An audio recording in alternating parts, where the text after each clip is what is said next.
Jérémy Lachance est un artiste multidisciplinaire œuvrant dans la photographie, la peinture et la musique. Né à Saint-Hugues de Bagotte au Québec, dès son cégep terminé, il lève le pouce pour aller pratiquer son art ailleurs. Paris, Tofino et Vancouver laissent une trace indélébile sur les œuvres de Jérémy. Quelques années plus tard, c'est dans une fourgonnette stationnée plus souvent qu'autrement à Hochelaga que ses œuvres prennent vie. L'amour, les souvenirs et la distance sont abordés dans ses œuvres, tant visuelles que musicales.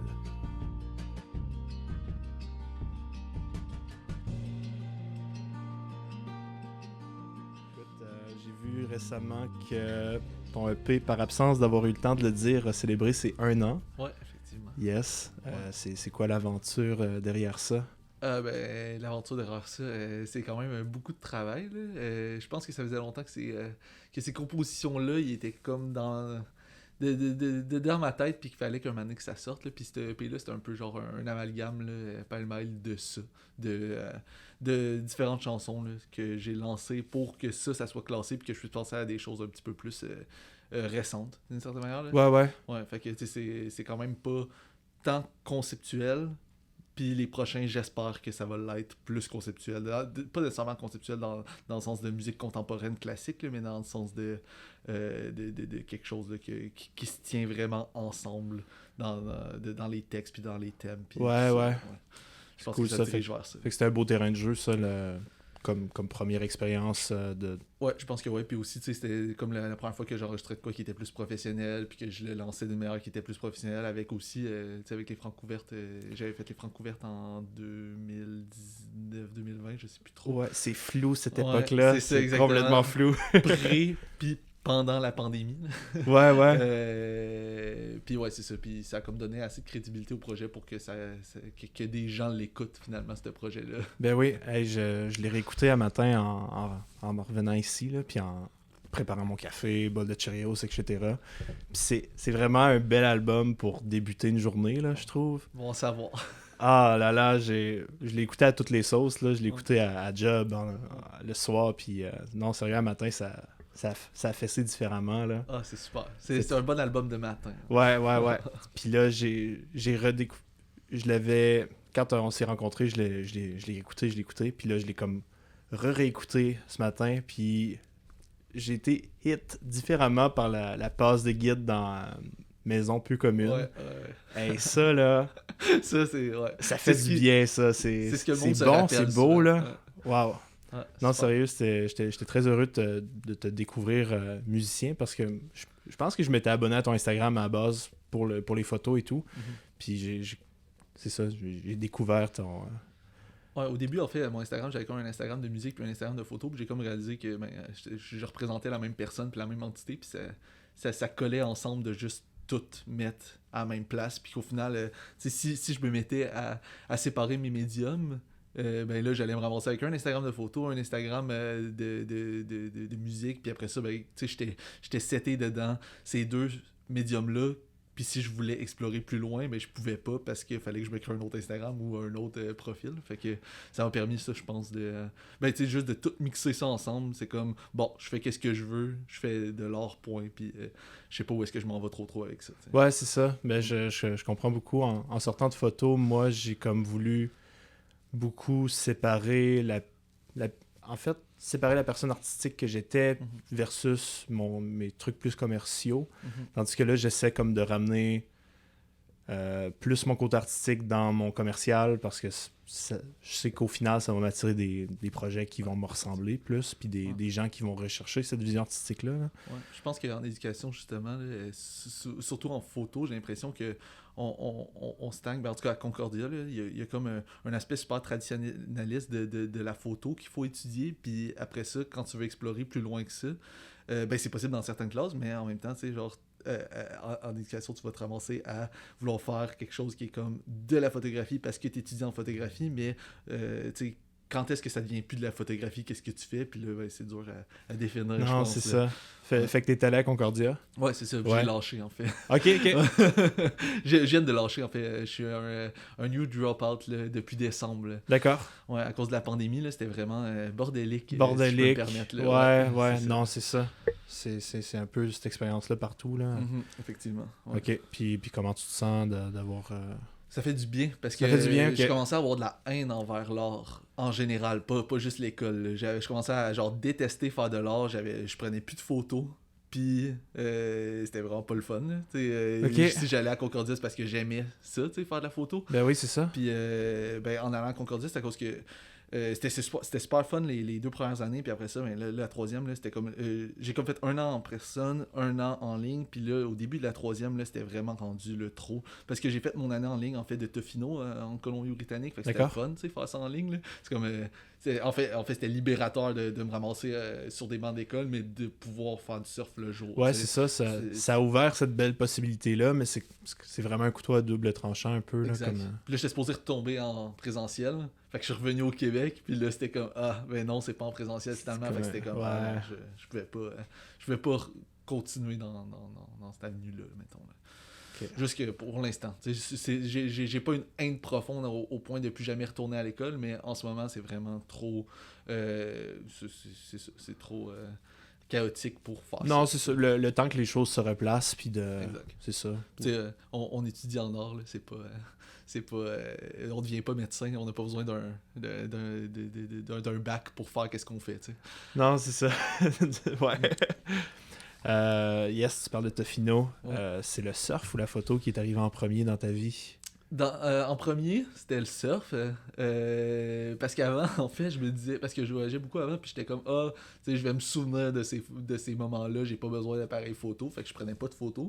Mm-hmm. Puis, mais je faisais du surf. La première fois que j'étais arrivé à Tofino, c'était comme soit tu te mets à boire énormément d'alcool ou tu fais du surf. Faut que tu occupes ton temps. Les deux, ça se peut-tu, ça? Ben, il y en a qui le font, mais moi, j'étais pas capable. Fait que je buvais un peu, mais vraiment pas beaucoup. Puis, je faisais du surf presque tous les jours. Là. Fait que c'est arrivé pas mal en premier dans ma vie. Puis, après ça, la photo, c'est arrivé plus tard. En fait, j'ai comme toujours eu un appareil photo que je faisais des petites affaires avec, mais quand que j'ai commencé à vouloir faire ça plus sérieusement, je traversais le Sahara à vélo, puis je voulais pas apporter mon appareil photo digital, fait que j'étais arrivé avec un appareil photo à pellicule, puis je suis vraiment tombé en amour avec le médium. Puis après ça, quand je suis revenu en Europe, j'ai fait développer les films, puis je suis vraiment... J'ai pogné de quoi sur les photos, j'étais genre wow, ok, j'aime vraiment ça, puis là j'ai appliqué à Concordia. Ouais. Coup de cœur instantané. Ouais, j'étais comme ok, je veux faire ça. Puis, c'est cool. Je pense qu'il y avait aussi un manque d'intellectualiser un peu ma vie. Là. J'avais vraiment l'impression que j'étais pas intelligent parce que j'avais pas la reconnaissance d'une université qui me disait aïe, t'es intelligent ou peu importe. Là. D'accord. J'avais ce manque-là qui était là, puis je pense que le mix des deux, c'est comme ok, je vais aller faire ça à l'université. Ouais. Ouais. J'ai un rapport drôle avec l'école. Puis en argentique, qu'est-ce que tu y as trouvé en fait qui complémentait ta vie puis Je pense que c'était au départ là, c'était le fait de voir penser les photos, tu sais, de vraiment de pas voir justement les photos. Puis aussi, qu'est-ce qui est cool, c'est que j'avais pas besoin de notions d'editing ou whatever parce que les photos sortaient déjà bonnes. T'sais, en digital, le fichier qui sort, c'est dégueulasse, je trouve. T'sais. Ouais. Tu le travailles, puis c'est normal, là, c'est comme ça, mais le scan qui sort de chez Photo Saint-Denis, là, il est bon. Là, ouais, il est bon, il est beau. C'est ça.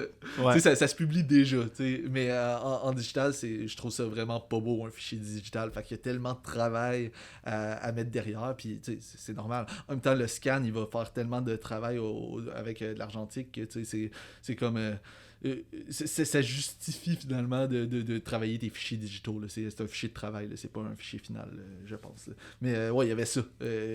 Quand tu commences à faire de la photo, puis que tu connais pas Lightroom, puis tu connais pas comment bien éditer une photo, je pense que c'est le fun d'avoir de couper, puis de te ramasser avec un fichier qui est déjà le fun à travailler, ou qui est déjà le fun sans le travailler finalement. Ouais, certain. Puis tu sais, en photo argentique, t'as le geste photographique, mais t'as tous les autres gestes de travailler la chimie, de révéler la lumière au final. Puis c'est ça, c'est un bel amalgame au final. Ouais, je suis tombé assez amoureux justement de tous les scratchs et ces affaires-là. Ben oui. Au point où est-ce que je pensais que c'était ma signature, mais au final, j'étais juste pas capable de développer des films. Mais en même temps, ça apporte vraiment une belle esthétique à tes travaux. Là. Ouais. Moi, c'est ça qui m'a accroché là, quand je t'ai découvert. Ouais.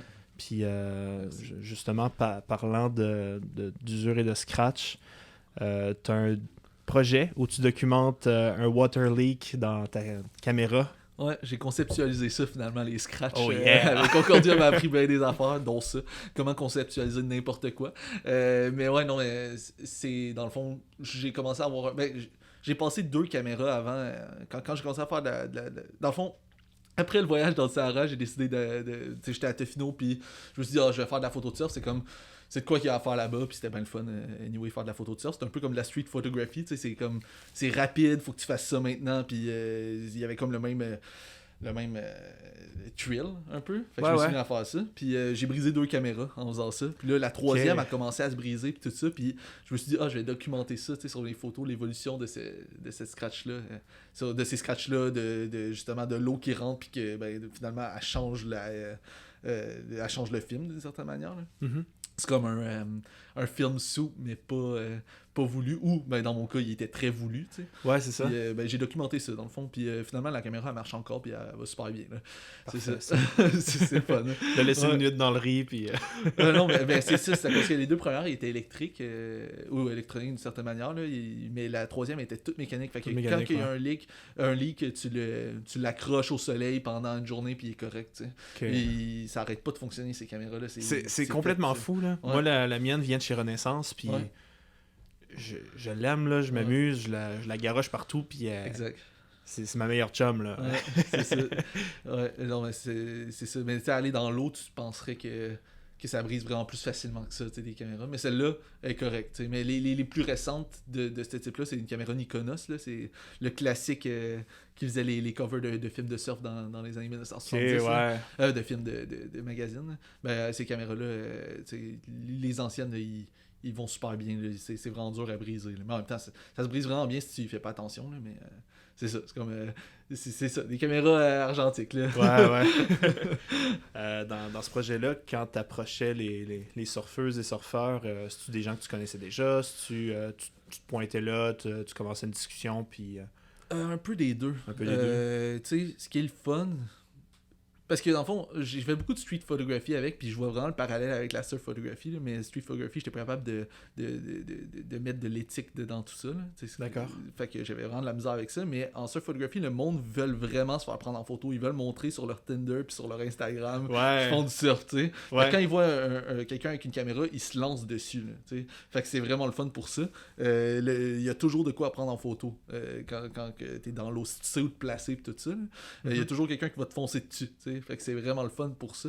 Fait que je faisais pas nécessairement des conversations avec tout le monde que je prenais en photo, mais souvent, j'y allais avec des amis, puis là, je prenais tout ce qui arrivait, là, puis que j'avais l'impression qu'ils pouvaient faire une bonne photo, mais avec un Nikonos, c'est une vague, une photo, tu sais, tu peux pas faire du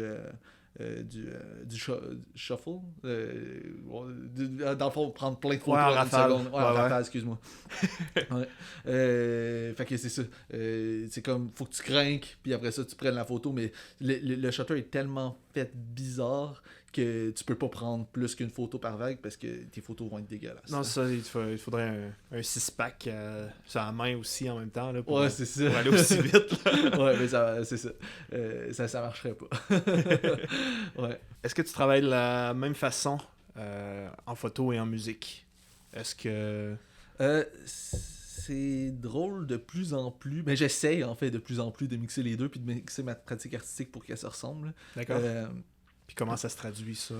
Vu que j'utilise beaucoup les mots maintenant dans mes photos, tu sais, je vais écrire sur mes photos ou... Oui, j'ai vu ça, que tu vas gratter dessus. Ouais, exactement. Ouais. Tu sais, en faisant ça, ça part quand même de mots. Fait que dans le fond, je vais partir d'idées poétiques souvent, ou pas nécessairement poétiques, là, mais d'idées genre qui partent du langage, pour ensuite de ça aller traduire ça dans l'un ou l'autre des médiums. Fait que quand que j'ai une idée qui est comme qui est métaphorique ou peu importe, je vais l'écrire puis je sais pas si ça va se traduire en photo ou en musique au final. Puis ça, ça part de la même place d'une certaine manière. Puis ça, je trouve ça bien le fun pour ça. Puis récemment, je me suis fait mettre d'en face que je travaillais pas assez mes chansons, puis j'ai réalisé que je faisais la même chose en photo, mais que j'aimais vraiment ça, tu sais. Okay. Dans le sens, c'est beaucoup du premier jet, tu sais. Puis en photo, c'est la même chose. C'est beaucoup du premier jet que je prends pas tant de photos en studio ou des trucs comme ça, fait que ça va se ramasser souvent que je prends des photos Ben, exemple, cet été, j'étais aux îles de la Madeleine, puis je prenais tout le temps des photos de soir, de party, que c'est comme là que ça se passe, puis ça arrivera plus jamais. En surf, c'est la même chose, c'est là que ça se passe, ça arrivera plus jamais. Exactement. Puis c'est pas en studio que ça se passe, puis c'est la même chose un peu. C'est du premier jet beaucoup en musique, fait que je pense que j'ai une manière de travailler qui est très très de premier jet. Puis ça se traduit dans les deux médiums. Yes. Fait que tu l'as bien pris de te faire dire que au final, oui. Ouais. Mais au début, non. Tu sais, c'est comme genre, tu travailles pas assez tes chansons, ben là, ok. Mais qu'est-ce que tu veux dire? Qu'est-ce que je fais avec cette information? Exactement. Puis c'est quand même quelqu'un que je respectais pour tout ça. Fait que je l'ai pris en considération beaucoup. Puis pour réaliser au final que c'est correct. De faire ça. Il y a d'autres artistes qui font ça aussi. Je suis pas tout seul à faire du premier jet. Là. Ton expérience des Francouvertes. Yes. As-tu ressenti un avant Francouverte et un après Francouverte? 100%. Parce que je me suis inscrit au Francouverte quasiment sur un coup de tête. Là. C'était comme... J'avais fait un show, ça avait super bien été. Puis là, avec ma choriste Mélissa, on s'était dit, hey, on essaie-tu Francouverte? J'ai écrit à mes musiciens que j'ai joué avec quand j'étais au cégep de Drummond. Là, ça me tente-tu de peut-être faire les Francouvertes, de s'essayer? Puis là, ils ont dit oui. Puis là, on a été pris finalement, puis on était vraiment contents. Fait que ça nous a permis de juste avoir une raison de faire des pratiques, de monter un projet qui allait sonner bien, puis de se voir toutes les semaines parce qu'il y avait au final quelque chose qui allait se passer. Parce que c'est dur de pratiquer de la musique si tu sais pas qu'est-ce qui se passe après. Si tu sais pas où est-ce que tu vas présenter ça, puis qu'il y a rien en bout de ligne. C'est comme, ok, ouais, on se voit toutes les semaines, mais pourquoi on fait ça au final? Non, c'est ça. Puis ça, c'était un peu avant la pandémie aussi. Exact. Fait que là, c'était... Vous le saviez pas que ça allait devenir encore plus incertain que ça. Là. Exactement. Et là là. Mais tu sais, finalement, la pandémie, ça a quand même bien été de notre côté. Là, je pense. On a fait un lancement d'album en pandémie, mais tu sais, c'était le fun quand même. Il y a eu des bonnes réactions pour tout ça. Puis après ça, quand on a fait des shows, il y avait quand même du monde qu'on connaissait pas qui venait, qui nous avait connus des Francouvertes ou de la pandémie ou de peu importe. Là. Ouais. Nice. Ok, mais ouais, le Francouverte, c'était vraiment une expérience qui était le fun là, pour voir c'était quoi un peu professionnellement de faire de la musique, de composition, parce que c'est ça, c'était une bonne vitrine pour ça, une bonne expérience pour ça. Mais en même temps, les concours, c'est vraiment chiant dans tout le stress que ça crée, dans toutes les expectations, puis tout aussi le crash que ça te fait quand que tu passe pas ou quand tu as des mauvais commentaires ou tout ça, parce que tu te mets là, puis c'est des projets qui sont super personnels puis tout ça, puis je suis pas tout seul à vivre ça, c'est sûr là. Puis au final, on va là pour avoir du fun, puis il faut se le rappeler, il y a personne qui peut te dire c'est pas justifié que t'aies eu du fun parce que ça c'était pas bon, ça c'était pas correct, puis telle affaire, mais ça faut se le rappeler, puis quand que tu te fais dire non ou que il y a comme un échec, peu importe, c'est vraiment dur de se dire ok, on est là pour avoir du fun. Ah, c'est ça. Ça, moi, quand j'ai découvert les Francouvertes, j'étais comme, c'est chouette, ça a l'air je trouvais que ça avait l'air d'un petit festival de la relève, genre. Mais quand j'ai découvert tout l'aspect concours, l'aspect final, quart de finale et tout, là, j'étais quand même surpris de cette formule-là. Là. C'est intense. Ouais. Il y a plein de monde qui ont passé par là. Puis c'est ça qui est plate aussi, d'une certaine manière, c'est qu'au Québec, pour se justifier un artiste musicien ou musical, faut comme passer par les Francouvertes, pour qu'est-ce qui est de la composition, là, passer par les Francouvertes ou les concours, il y en a qui le font pas, mais c'est comme expected que tu vas le faire. Versus en anglais, c'est comme vraiment pas ça, l'expectation, que tu fasses des concours. Non, c'est ça. Je suis comme dans des bands en anglo aussi, puis le chemin pour s'y rendre, pour se rendre à quelque part, il est vraiment différent qu'en français. Ok. Ouais. Du fait juste que tu passes pas par les concours, puis que tu fais juste genre faire des shows, puis que le monde va venir, ou peu importe. Là. Non, c'est ça. Ouais. T'as-tu des inspirations musicales, inspirations visuelles? Tu m'as partagé ta playlist. Ouais, j'avais plein de playlists. Phil, quelque chose. Ah ouais, c'est à cause que cet été, justement, je travaillais à l'abri de la tempête aux îles de la Madeleine. Là. Ah, cool, ça. Des classique job d'artiste où est-ce que tu travailles un peu, puis après ça, c'est fini, des contrats de même, là, de restauration. Mm-hmm. Mais ouais, puis là, je travaillais avec Phil, un gars qui travaille aux Arcos. À Saint-Hyacinthe, puis il était là cet été. C'est quoi ça le Zarco, c'est une salle de musique comme alternative. Ok. Ça veut dire, il y a plein de shows qui vont là, comme les louanges ont passé par là. D'accord. Puis ils font vraiment de l'espace justement pour les bands émergents. Ouais. Comme moi, justement, puis comme plein de monde. Fait que c'est vraiment. Tu y as déjà performé? Ouais, plusieurs fois. Cool. C'est ça justement, ils laissent vraiment beaucoup de place à la relève. Puis ça, c'est vraiment nécessaire au Québec qu'il y a des salles comme ça, parce que si tu mises tout le temps pour la place des arts ou des endroits comme ça, ben, c'est dur de se rendre là si t'as pas fait les petites salles comme ça, tu sais. Mhm. Fait que c'est une salle qui est comme plus professionnelle qu'un café aussi, tu sais. C'est pas juste aller jouer de la guitare dans un café. Ça file vraiment genre une vraie salle, puis il y a de quoi de vraiment bon à faire là-bas. Bref, lui travaillait là-bas. Puis, mais on a travaillé ensemble cet été aux îles de la Madeleine, puis il s'était acheté un coat de cuir, puis là, on a fait un coat avec des franges, là, le classique cowboy. Là. Là, on avait fait une playlist New Orleans Dirtbag, là, du country de la New Orleans, là, tout ça. Puis c'est ça, je donnais des noms drôles à mes playlists pour justement les mettre le soir. À l'abri de la tempête. Fait que là, cet été, je me suis ramassé à faire plein de playlists qui, surtout, sont dans l'énergie, là, parce que je mettais pas de la musique calme dans ces playlists-là parce que c'était un bar quand même. Là. Mhm. Fait que c'est ça, il y avait beaucoup de playlists qui sont nées cet été. T'sais. Ouais. Mon chum, lui, il a commencé à écouter du country. Ça y a pris du temps avant d'assumer, de dire le mot country avec ses lèvres. Puis j'ai parti ta playlist, puis le premier artiste qui jouait, c'était du Nick Shoulders. Ouais, c'est bon. Qui est sa fixation du moment. Là. Ah, c'était très bon. Ouais, non, le country, il y a de quoi là-dedans, là, justement. C'est pas dans la complexité que ça se passe, mais en même temps, c'est justement, faut que tu nailles bien les trucs simples. Fait que, ouais, j'aime bien écouter du country, même si j'en joue pas tellement. Là. Non, c'est ça. Moi, j'étais un peu comme dans le déni du country. Ouais. J'ai grandi en Gaspésie, fait que là, ouais. ça joue à la radio, ça joue dans les parties de famille, ça joue dans les parties à la salle paroissiale. Ouais. Puis, tu sais, j'aimais pas ça. Non, ben, je comprends, moi non plus, quand j'étais jeune, j'avais un déni du country, puis jusqu'à récemment, mais il y a tellement de trucs à explorer, puis il n'y a pas un type de country, j'ai l'impression. Ouais. C'est comme il y a des trucs plus pop, ouais, que ça m'atteint moins, mais justement, les trucs dirtbag, là, du monde qui saute des trains, qui font du pouce, puis qui écrivent des chansons, ça ouais, me c'est parle, trippant. Puis, moi, je pense que c'est plus le côté folk, country folk, là, qui m'attire au final. Ouais, ça s'écoute bien. Récemment, sur Instagram, t'as partagé des jets créatifs intitulés C'est quoi ta vraie job? Ouais. C'est d'où est né ce jet-là? Ben, c'est parti en fait de Concordia, mais de la haine que j'avais avec Concordia justement. Puis comme que je disais plus tôt, je commençais à détester faire de l'art. Puis ça me faisait vraiment chier tout le monde des arts en fait à ce moment-là. Puis j'ai comme juste pris un canvas, une canne de peinture, puis j'ai écrit Now I hate making art. Puis tu sais, c'est noir sur blanc, c'est très très dénudé de tout. C'est dénudé, là. Il n'y a pas grand chose d'autre qui se passe dans la peinture. Ça se fait en 1 minute, ce type de peinture-là. Mais je pense que ça parle énormément de qu'est-ce que je vis dans le monde des arts en ce moment. Puis, c'est quoi ta vraie job? Combien de fois, toi aussi, probablement, tu t'es fait dire ça. Là. Comme musicien ou comme artiste en général, tu te fais toujours demander ok, ouais, tu fais ça, c'est un passe-temps, mais c'est quoi ta vraie job? T'sais? Ouais. Puis avant, je travaillais au milieu de la restauration beaucoup, mais même affaire. Ok, ouais, tu t'es serveur, ok, mais c'est quoi ta vraie job? Fait que c'est quelque chose qui est revenu toute ma vie, je pense, là, de me faire demander c'est quoi ma vraie job. Puis dans le monde des arts, je pense que ça rejoint du monde. Là, puis au final, c'est J.S. Young qui l'a acheté, là, Lafond, il joue avec plein de monde. Oui. Ouais. Je l'ai vu cet été au festival de Petite-Vallée. Ah ouais, c'est ça. C'est lui qui a acheté cette toile-là. Incroyable. Wow. C'est ça. Fait que c'est un musicien qui va très bien là, en ce moment, on va se le dire. Il joue avec plein de projets, puis il n'y a pas de misère, mais reste que il se fait toujours demander cette affaire-là, puis ça le rejoint. Ouais.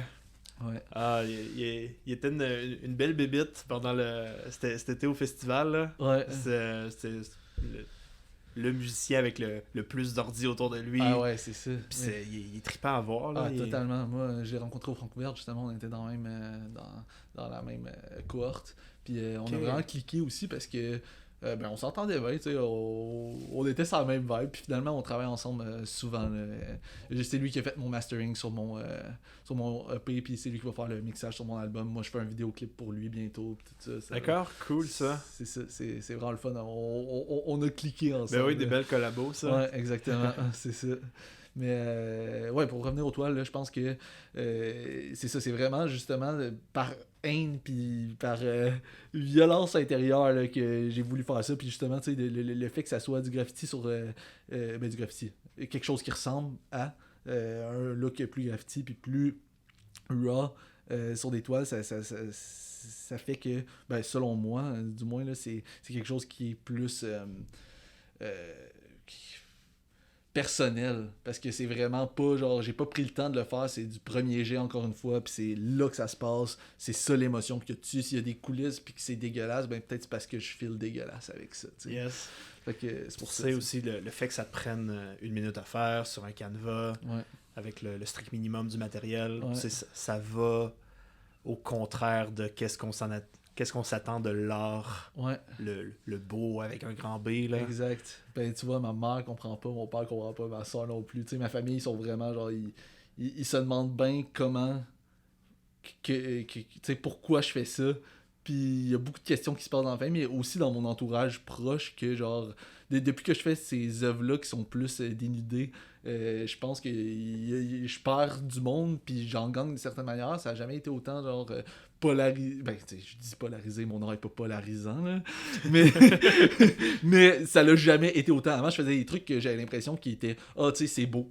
Puis c'est jamais très très beau, jamais très très laid. Tu sais, c'est comme toujours neutre. Mais là, j'ai l'impression qu'avec ça, je crée plus d'émotions de cette manière. Puis il y a du monde qui ne comprennent pas justement pourquoi ça peut vendre ou pourquoi ça peut.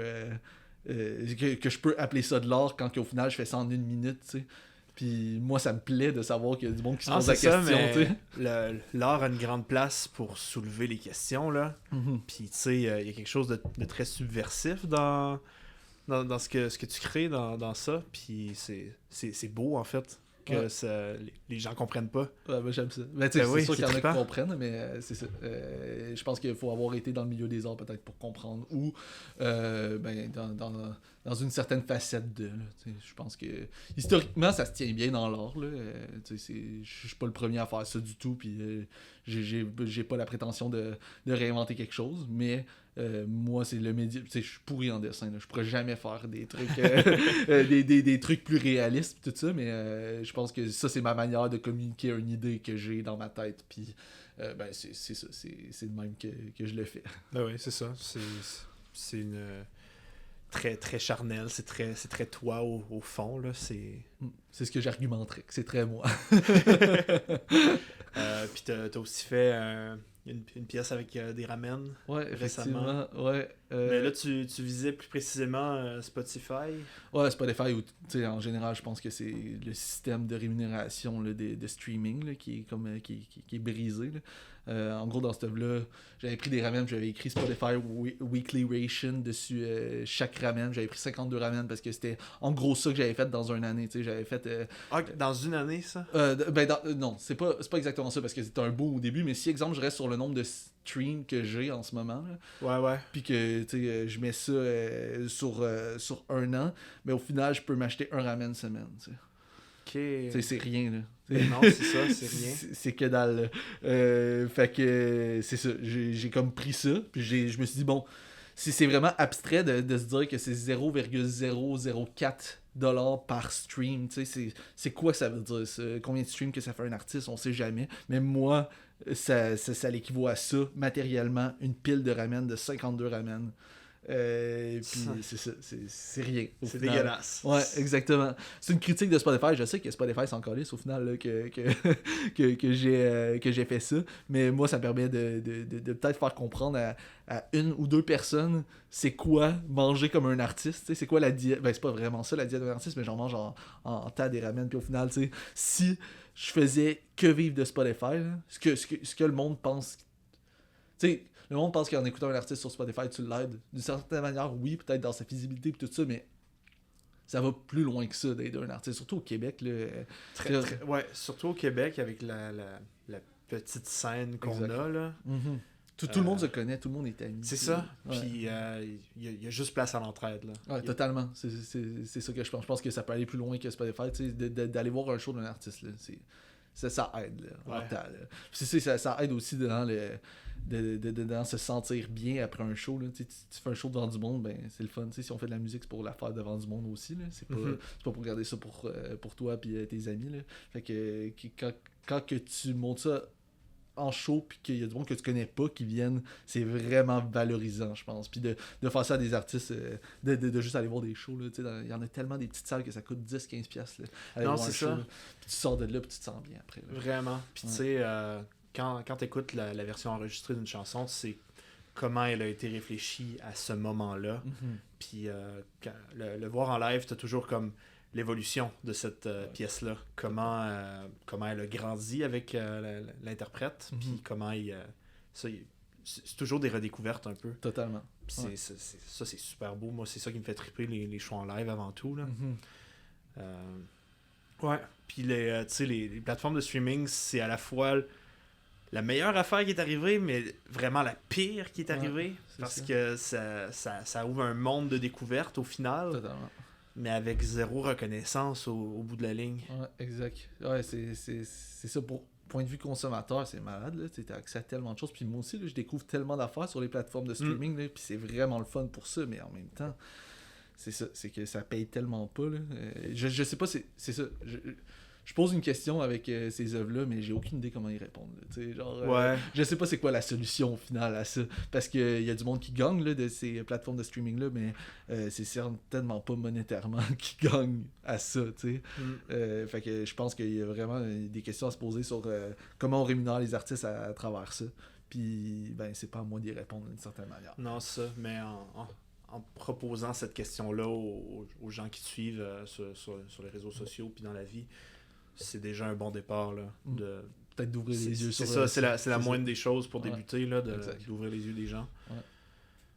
Puis toi, est-ce que tu as des copies physiques de ton EP? Est-ce que non. C'est drôle, hein? Je chiale tout ça, mais au final, j'ai pas d'alternative pour moi-même. Là. Non, mais tu sais, pour te supporter, on peut acheter ton EP sur Bandcamp, c'est comme... Bandcamp, Bandcamp, ça, c'est le genre de plateforme là, qui aide vraiment les artistes. Tu peux en écouter autant là, des artistes que tu veux sur Bandcamp, puis tu peux découvrir les artistes tout ça, mais c'est sûr que l'algorithme de playlist tout ça, il est comme vraiment moins développé, tu sais. Fait que c'est pour ça que peut-être c'est moins le fun pour ça, mais en même temps d'acheter de la musique sur Bandcamp, c'est vraiment le meilleur moyen d'aider un artiste. Ça revient pas cher au final. Tu sais, t'achètes un album, ça va te coûter quoi là, entre 5, 10, 15 piastres, puis ça va presque tout à l'artiste. Je pense qu'ils prennent 30%, je sais plus exactement, mais il y a des moments où est-ce que c'est comme les Bandcamp, Friday, ils prennent rien. Ils ont c'est ça. Je vois, c'était Étienne Copé, je pense, qui le partageait ça se peut. souvent. Puis ça c'est trippant ça. Ouais, c'est que ça va tout aux artistes. Ça a beaucoup monté dans mon estime en fait. Exact. Ça fait du bien quand tu t'es acheté de quoi sur Spotify, sur Bandcamp, c'est le fun là, ça va dans tes poches au final. C'est pas grand chose mais c'est quand même plus que j'ai fait plus d'argent avec Bandcamp que tout ce que j'ai fait avec Spotify au final. Il y a pas tant de monde que ça sur Bandcamp là. Non, ça moi, j'y vais de temps en temps puis je trouve qu'il est pas assez là en fait. C'est ça coûte plus cher, c'est ça, si tu veux écouter plein d'artistes et tout ça, ça peut revenir plus cher, mais s'il y a des artistes que tu respectes et que tu vas encourager, ça fait une différence au final. Là. Totalement, exact. C'est que d'avoir un album sur repeat en streaming. Là. Ouais, exactement. Et là là. C'est brisé le monde des arts. Là. Toujours été. C'est ça, exact. T'as un projet sur la mémoire sur lequel t'as travaillé? Ouais, effectivement. C'était comme en entrant à Concordia, c'était comme dans les premiers... Tu sais, j'explorais beaucoup à savoir quel sujet j'allais explorer, tout ça. Puis je me suis ramassé à explorer beaucoup le thème de la mémoire parce que je pense que photographiquement, ça se parle bien. Tu sais, on prend beaucoup de photos pour se souvenir de choses. Puis justement, je pense que en voyageant puis en prenant pas de photos, j'ai vraiment réalisé que j'oubliais des affaires. Que, là, je me souviens plus de pantoute de qu'est-ce que je faisais, puis tout ça. Puis je pense que justement, c'est ça. Le médium de la photo, c'est vraiment parallèle à la mémoire. Puis là, j'ai un projet que j'ai fait sur le thème de perdre la mémoire. Que dans le fond, ça traite beaucoup de mon historique familial avec ma grand-mère et tout ça. D'accord. C'est des photos de famille que je me souviens ou pas, mais que je peux comprendre qu'est-ce qui se passe, que je détruis et j'altère afin de comprendre c'est quoi perdre la mémoire. Ça veut dire, il y en a que je vais brûler une certaine partie, il y en a d'autres que je vais mettre du bleach dessus, puis ça va devenir un peu flou ou distorsionné d'une certaine manière. Il y en a que je vais déchirer. Dans le fond, c'est que je vais vraiment traiter la photo de manière matérielle pour l'altérer en exploration finalement de comprendre c'est quoi Ouais. la mémoire. C'est beaucoup ça, ce projet-là. Là, j'ai une expo qui arrive le 3 juin au Café Léo. Là.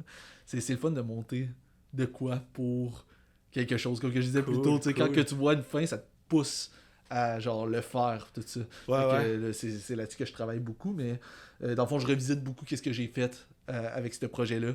Genre, rajoute des photos d'archives, parce qu'avant, j'étais beaucoup pogné dans le médium du film, en me disant que à Concordia, on a accès à tellement on avait accès à tellement de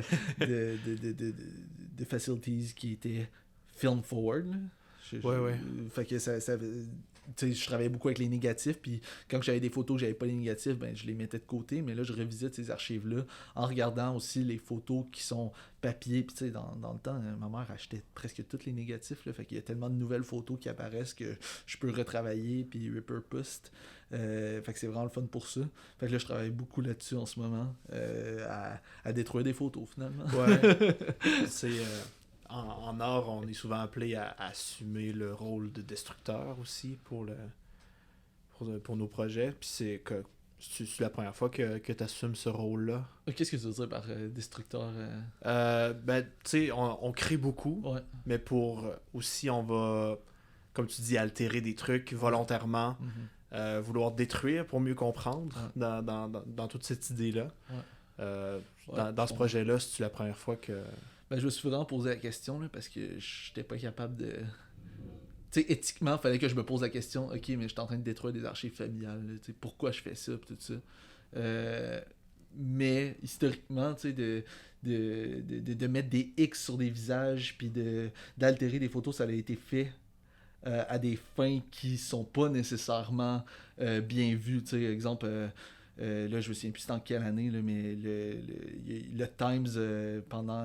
en fait, je sais c'est en quelle année. 2001, quand il commençait à éliminer comme les leaders talibans et tout ça, sur le cover du Time, ils mettaient des X sur les visages des gens qui avaient été éliminés. Ça a popé ça sur mon Instagram il n'y a pas longtemps, puis je trouvais ça drastique, là. Ouais, c'est ça, c'est vraiment un geste qui est comme fort, qui signifie la mort ou quelque chose, mais je pense que c'est vraiment dans notre culture que de mettre des X sur les visages, ça représente quelque chose de négatif, parce que c'est pas négatif quand c'est pas d'une intention négative quand que je le fais, c'est vraiment une intention d'essayer de comprendre qu'est-ce qui se passe dans la tête de ma grand-mère qui avait l'Alzheimer d'une certaine manière là. C'est vers ça que je me dirige, puis je pense que c'est avec l'acte de destruction que je peux que je peux faire ça, puis ça reste qu'il y a des copies, il y a d'autres copies là, de ces photos là, c'est pas la seule là. Fait que ma mère avait bien de la misère à comprendre qu'est-ce que je faisais encore. Pourquoi, genre, je détruisais ces photos-là. Mais au final, c'est vraiment à des fins de compréhension. Puis je pense que justement, ça se voit visuellement que j'essaye de comprendre une perte de quelque chose ou genre, justement, je pense que le bleach qui coule sur une photo, ça, pour moi en tout cas, ça a vraiment l'impression que c'est un trou de mémoire puis que c'est visuellement ça que ça représente d'une certaine manière. Là. Fait que, ouais, c'est ça. Je pense que je suis capable de justifier de le faire parce que c'est social. Si on trouve ça bizarre de détruire des photos, mais au final, c'est pas... c'est pas plus grave que ça. T'sais. Ouais, non, j'ai vraiment très hâte de voir ce projet-là. Là.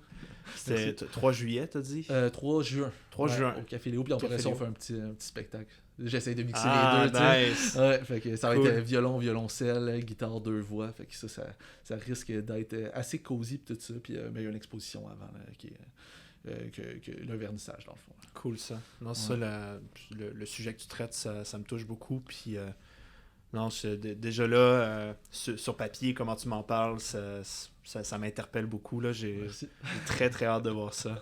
Parfait, je suis content. Cool.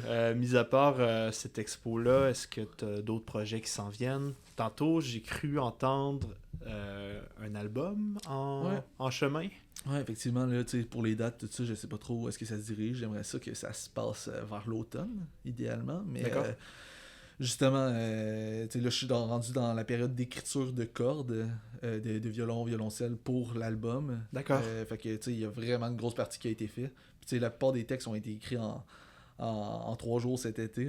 Fait que là, je travaille ces textes-là pour ben pas les textes, mais je travaille beaucoup les arrangements avec le groupe pour que ben ça sonne professionnel tout ça. Puis c'est vers ça qu'on se dirige, là, l'écriture en bon. On a eu une bourse de Saint-Hyacinthe, fait que ça va permettre de payer l'enregistrement. Puis là, ben, j'attends des nouvelles du calque, tout ça. Là.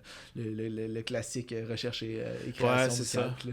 Fait que ça, si j'ai ça, ça va vraiment permettre de pouvoir lancer ça pour de vrai. Puis sinon, ben, je vais aller piger dans mes économies, là, puis je vais le faire. Ouais.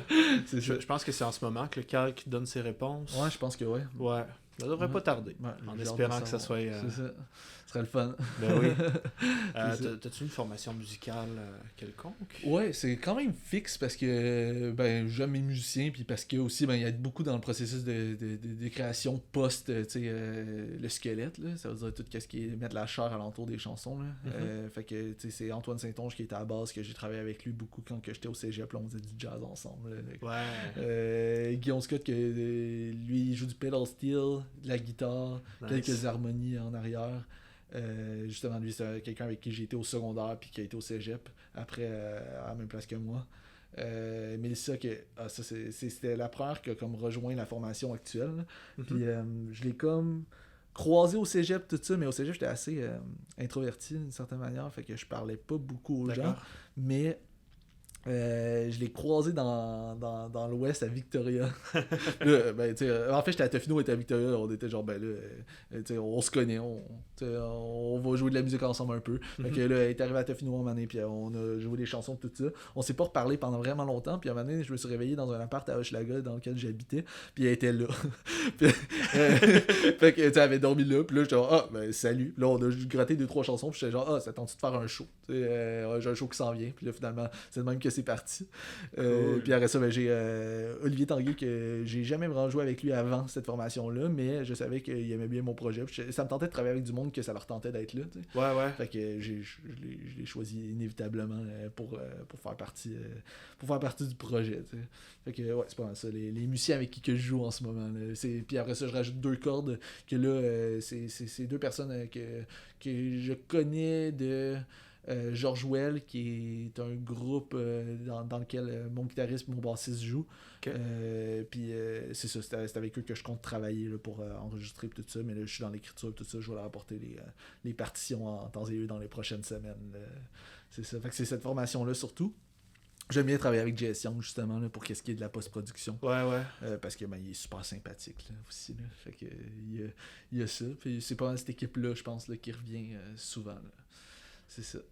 Cool. Ouais, c'est une formation assez fixe, là. Ouais. Super, ça. Super. Puis, avant de terminer, ouais. Qu'est-ce que tu dirais au jeune Jérémy qui souhaite se lancer dans un domaine artistique? Do it, là, je sais pas.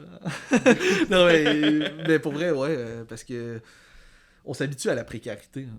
C'est con, là, mais je suis comme habitué de pas savoir qu'est-ce qui va arriver monétairement, puis ça devient plus un stress. Fait que oui, c'est stressant quand que tu sais pas, tu sais, que c'est correct d'être précaire, mais quand t'es dedans, tu t'en rends pas compte, puis tu fais juste attendre les contrats, puis t'attends les prochains chèques, puis tout ça, puis on s'habitue vraiment à ça.